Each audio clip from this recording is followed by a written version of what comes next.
Hello बच्चों, कैसे हैं आप सभी लोग। उम्मीद करता हूँ सभी अच्छे होंगे। और आपने अपनी थर्ड वीक की वर्कशीट इंग्लिश की एक्टिविटी 4 तक कंप्लीट कर ली होगी। आज हम आपके थर्ड वीक की वर्कशीट की एक्टिविटी 5 से 7 तक कंप्लीट करेंगे। वीडियो स्टार्ट करने से पहले मैं आप सभी से एक निवेदन करना चाहूँगा कि इस वीडियो को अधिक से अधिक बच्चों तक शेयर करें, लाइक करें, कमेंट करें और सब्सक्राइब ज़रूर कर लें चैनल को। अभी भी बहुत से लोग ऐसे हैं जो बिना सब्सक्राइब किए ही वीडियोज़ को देख रहे हैं, तो उनसे मैं ये कहना चाहूँगा कि प्लीज़ इसको सब्सक्राइब ज़रूर कर लें और वीडियो को पूरा वॉच करें और समझते हुए अपने काम को अच्छे से करें। तो चलिए शुरू करते हैं एक्टिविटी 5। एक्टिविटी 5 में आपको एडजेक्टिव्स के बारे में बताया गया है। An adjective is a word that tells us more about a noun. It describes a noun. यानी कि नाउन की विशेषता बताने वाले शब्दों को विशेषण या एडजेक्टिव कहते हैं।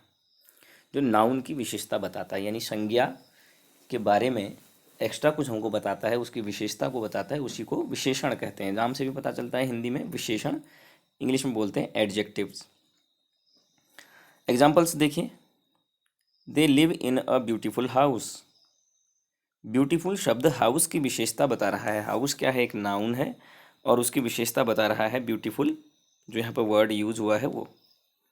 तो ये ब्यूटीफुल जो है ये क्या है, एडजेक्टिव है। I have a two bags. I have a two bags. कितने बैग्स, टू बैग्स, यानी कि मेरे पास 2 बैग्स हैं। तो यहाँ पर ये भी इसकी विशेषता बतला रहा है। There is a big tree in the park. कैसा ट्री, बिग ट्री, बड़ा पेड़। तो ये बिग जो वर्ड है ये ट्री की विशेषता बता रहा है। Hairless cats look like rats. Hairless cats, जिन बिल्लियों के क्या नहीं होते, बाल नहीं होते। Hairless cats look like rats. कैसी कैट्स, हेयरलेस कैट्स। तो यहाँ पर कैट्स की विशेषता बताई गई है। तो ये सारे एडजेक्टिव्स हैं जो कि बोल्ड लेटर्स में दिए हुए हैं। अब आपको क्या करना है, नीचे दिए सेंटेंसेस में एडजेक्टिव्स को अंडरलाइन करना है। फर्स्ट को देखिए। There are 20 chairs in the classroom. There are 20 chairs in the classroom. कितनी चेयर्स, 20 चेयर्स। तो adjective 20। My mother has gold ear rings. My mother has gold ear rings. कैसी ear rings, कान की बालियाँ कैसी, गोल्ड यानी सोने की, तो gold. I like orange ice cream. I like orange ice cream. कैसी ice cream, orange ice cream. Orange ice cream पसंद करता है। तो ये एडजेक्टिव है। The tired bear was lying down. Tired bear, कैसा बियर, टायर्ड यानी थका हुआ है। तो टायर्ड यहाँ पर एडजेक्टिव है। A green vegetables are good for health. Green vegetables, कैसी vegetables, green vegetables are good for health. Today is a cool day. कैसा दिन है, today is a cool day यानी कि ठंडा दिन। और फिफ्थ वाले में आप देखेंगे तो यहाँ पर गुड भी आप एडजेक्टिव के रूप में कह सकते हैं। गुड फॉर हेल्थ, कैसी होती हैं, हेल्थ के लिए अच्छी होती हैं। नेक्स्ट है activity 6, adverbs. Adverbs are words that add more details and describe verbs. These are often formed by adding ly to an adjective. अब एडवर्ब क्या होते हैं, वर्ब की विशेषता बताने वाले शब्द जो होते हैं एडवर्ब होते हैं, यानी कि जो क्रिया की विशेषता बतलाते हैं। एडजेक्टिव क्या है, जो नाउन की विशेषता बताते हैं, और एडवर्ब हैं जो वर्ब की विशेषता बतलाते हैं। दोनों में अंतर है। वर्ब यानी कि कोई काम करना।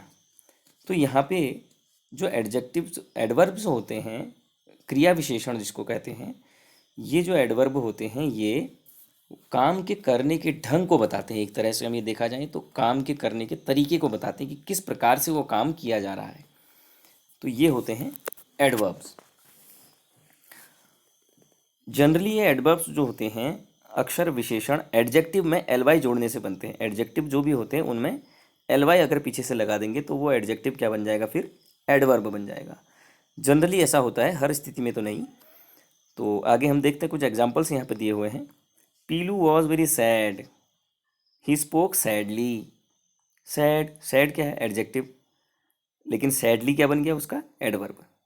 The soldiers are brave, soldiers are brave, brave यहाँ पे एडजेक्टिव है, लेकिन they fought bravely in the war, यहाँ पर ब्रेवली जो आ गया, ब्रेव के पीछे एल वाई लगा करके ये बन गया adverb. The teacher asked an easy question, कैसा क्वेश्चन? Easy question.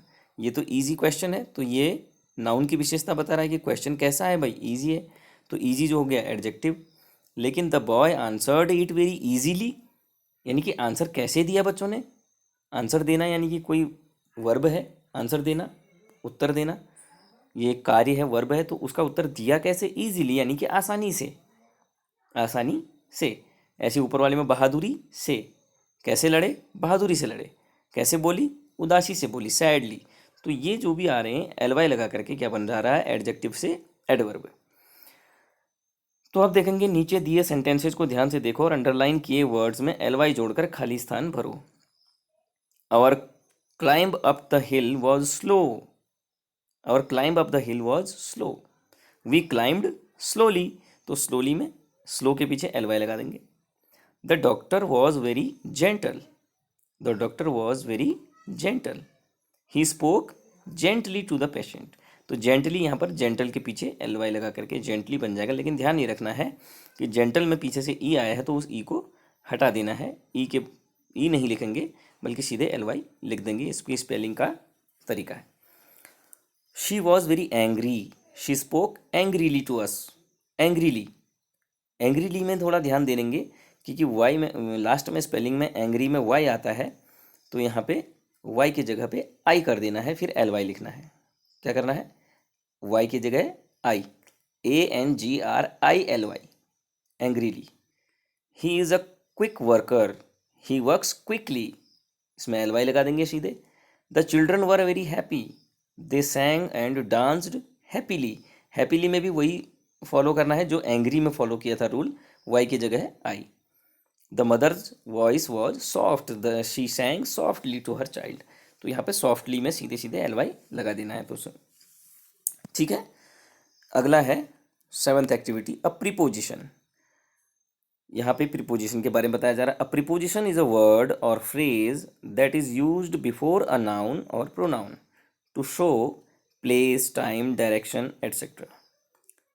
प्रीपोजिशन क्या है? एक ऐसा शब्द या ऐसे शब्दों का समूह होता है जो कि नाउन या प्रोनाउन से पहले लगाया जाता है और जो कि उसका नाउन और प्रोनाउन के साथ कुछ संबंध बताता है, चाहे वो समय के साथ संबंध हो, स्थान से संबंध हो, या कोई दिशा से संबंध हो, किस तरह से है, कैसे है, इन सब से संबंध बताता है। तो ये होता है प्रीपोजिशन, यानी कि उसकी प्रीपोजिशन उसकी स्थिति बताता है। किसकी स्थिति? नाउन और प्रोनाउन की। वे शब्द होते हैं प्रीपोजिशन जो किसी नाउन या प्रोनाउन से पूर्व प्रयोग होकर स्थान, समय, दिशा आदि का बोध कराते हैं। किसी सेंटेंस में प्रीपोजिशंस हमेशा नाउन या प्रोनाउन से पहले आते हैं। ये बात ध्यान देने वाली है कि प्रीपोजिशंस क्या होते हैं? हमेशा नाउन या प्रोनाउन से पहले आते हैं। For examples, I go to school by bus, I go to school, I go to school, school एक नाउन है, उससे पहले टू प्रीपोजिशन लगा है, और बाय बस, बस भी नाउन है और बाय से उससे पहले लगा है बाय, वो भी preposition. Children play with a ball, the car was parked behind the gate, behind the gate, यहाँ पर बताया कि कार कहाँ पर है भाई? गेट के पीछे है, तो वहाँ पर उसके स्थान के बारे में बताया गया। The sky is above us, sky कहाँ पर है? वो हमारे ऊपर है। ठीक है। तो यहाँ पर आपको करना क्या है? ये कुछ प्रीपोजिशंस दिए हुए हैं ब्रैकेट में, इनको नीचे के सेंटेंसेस में अच्छे से फिलअप करना है।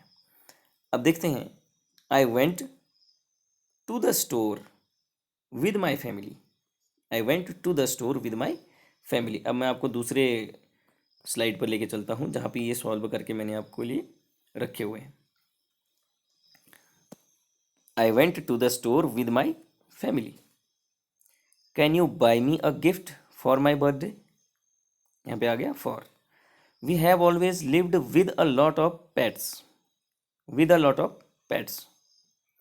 आई like to spend time in my room, मैं अपने कमरे में समय बिताना पसंद करता हूँ। कमरे में, इन में। She drank a glass of water. उसने पानी का एक गिलास पी लिया। The dog jumped into the well.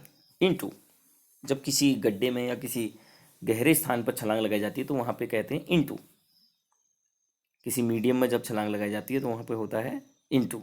Into the well, into the pond, ठीक है, इनटू द रिवर। जब किसी मीडियम में यानी कि किसी दूसरे माध्यम में जब हम छलांग लगाते हैं तो उसको कहते हैं into.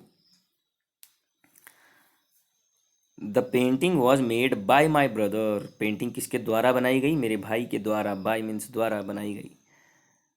Hari kept the books on the table. On the table, Hari ने बुक्स कहाँ रखी? ऑन द टेबल, टेबल के ऊपर रखी। The boy was sitting under the tree. बच्चा कहाँ बैठा हुआ है? Under the tree. लड़का पेड़ के नीचे बैठा हुआ है, अंडर द ट्री, तो नीचे के लिए under. Leaves fall from trees. पत्ते पेड़ से गिरते हैं। पेड़ से, फ्रॉम, फ्रॉम मीन्स होता है से, तो पेड़ से पत्ते गिरते हैं। तो ये उम्मीद करता हूँ आपको समझ में आया होगा। और इसी के साथ आपकी थर्ड वीक की सारी वर्कशीट ये कंप्लीट हो जाती है और इसको आप अपने नोटबुक में अच्छे से कर लेंगे। मिलते हैं आपको अगले वर्कशीट के साथ। तब तक के लिए थैंक्स, बाय, टेक केयर।